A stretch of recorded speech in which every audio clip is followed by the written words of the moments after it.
ప్రభుత్వం కూడా అధికారంలోకి రాకముందు కాంట్రాక్ట్ ఉద్యోగులకు సమాన పనికి సమాన వేతనం ఇస్తామని వాళ్ళు కూడా మాటిచ్చారు. కానీ ఈ ప్రభుత్వం కూడా ఏం చేయలేకపోతుంది. అన్ని సమస్యలు పరిష్కారం అవుతున్నాయి, ఎన్నో చేస్తున్నారు. కానీ ఆ ప్రభుత్వమైనా ఈ ప్రభుత్వమైనా కాంట్రాక్ట్ ఉద్యోగుల గురించి ఎవరు ఏం పట్టించుకోవట్లేదు.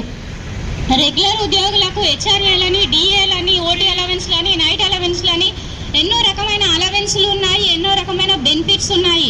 వాళ్ళకి సమాన క్వాలిఫికేషన్, మాకు సమాన క్వాలిఫికేషన్ ఉన్నది. వాళ్ళు వర్క్ చేస్తున్నారు, మేము వర్క్ చేస్తున్నాం. కానీ కాంట్రాక్ట్ ఉద్యోగుల మీద పని భారం అనేటువంటిది ఎక్కువ పడిపోతుంది.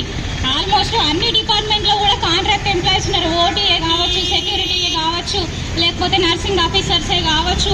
అన్ని డిపార్ట్మెంట్లో స్వీపర్ దగ్గర నుంచి బట్టి హెడ్ నర్సు, డాక్టర్స్ వరకు, మెడికల్ ఆఫీసర్స్ వరకు కూడా అన్ని డిపార్ట్మెంట్లో కూడా కాంట్రాక్ట్ ఎంప్లాయీస్ ఉన్నారు. క్వాలిఫికేషన్ అనేటువంటిది సమానంగానే ఉంది. కానీ పని భారం మాత్రము కాంట్రాక్ట్ ఎంప్లాయీస్ పైనే ఎక్కువ పడుతుంది. అదేవిధంగా జీతంలో వాళ్ళకి మాకు కూడా నక్కకు నాగలోకానికి ఉన్నంత తేడా ఉన్నది.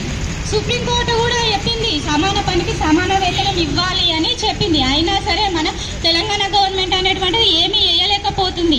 మన దేశంలో కొన్ని రాష్ట్రాల్లో కాంట్రాక్ట్ వ్యవస్థనే రద్దు చేశారు. అసలు కాంట్రాక్ట్ వ్యవస్థ లేనే లేదు.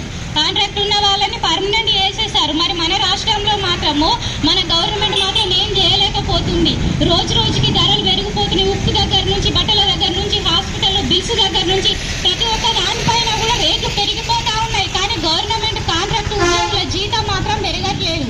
ఈ చిన్న చిన్న జీతాలను పట్టుకొని ఇంట్లో పిల్లలను, భర్తను అండ్ ఇంట్లో అనారోగ్యాలు ఎన్నో అవసరాలు ఉంటాయి. వీటన్నిటి విషయంలో ఆ చిన్న జీతంతో మేము ఎలా నెట్టుకొస్తాము?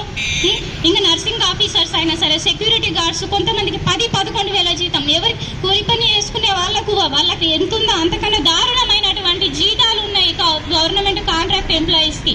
మేము ఎంత నైట్ డ్యూటీలని, డే డ్యూటీలని పిల్లల్ని వదిలేసి ఎంత శ్రమ పడుతున్నాం. పిల్లలకి ఇంట్లో ఆరోగ్యాలు బాగాలేకపోయినా సరే వాళ్ళని ఇంటికి ఎవరో ఒకరికి అప్పచెప్పి ఎంతన్నా కష్టపడి ఎంతో వర్క్ చేస్తున్నాం. అయినా సరే మాకు హాస్పిటల్లో ఎలాంటి మర్యాద లేదు. రెగ్యులర్ ఎంప్లాయీస్ వాళ్ళకు కనీసం నాలెడ్జ్ లేకున్నా సరే వాళ్ళకి 60-70 వేల జీతం తీసుకుంటున్నారు. మేము ఎంతన్నా కష్టపడి పనిచేస్తూ మాకు సమానమైన జీతం లేదు. వర్క్ బర్డెన్ ఎక్కువ అయిపోతుంది. ఒక రెస్పెక్ట్ లేదు, ఏమీ లేదు. ఈ కాంట్రాక్ట్ ఎంప్లాయీస్ అనేటువంటిది మేము ఎంత సఫర్ అవుతున్నాం అనేటువంటిది అది మాకు మాత్రమే తెలుసు. దయచేసి ఈ గవర్నమెంట్ అయినా సరే ఖచ్చితంగా రెగ్యులర్ ఎంప్లాయీస్ని మా అందరినీ కూడా రెగ్యులర్ చేయాలని ఎంతో నేను డిమాండ్ చేస్తున్నాను. అది కాకుండా కనీసం సమాన పనికి సమాన వేతనం అయినా ఇవ్వాలి. ఎందుకంటే పని ఏం తక్కువ చేయట్లేదు. రెగ్యులర్ ఎంప్లాయీస్ కన్నా మేము ఎక్కువ వర్క్ చేస్తున్నాం కాబట్టి మాకు సమాన పనికి సమాన వేతనం ఇవ్వాలి. మెటర్నిటీ లీవ్స్ అనేటువంటివి ఇవ్వాలి. చైల్డ్ కేర్ లీవ్స్, ఇంకా మెటర్నిటీ లీవ్స్, 3 months లీవ్స్ ఇవ్వాలి.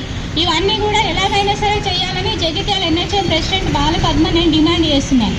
Thank you.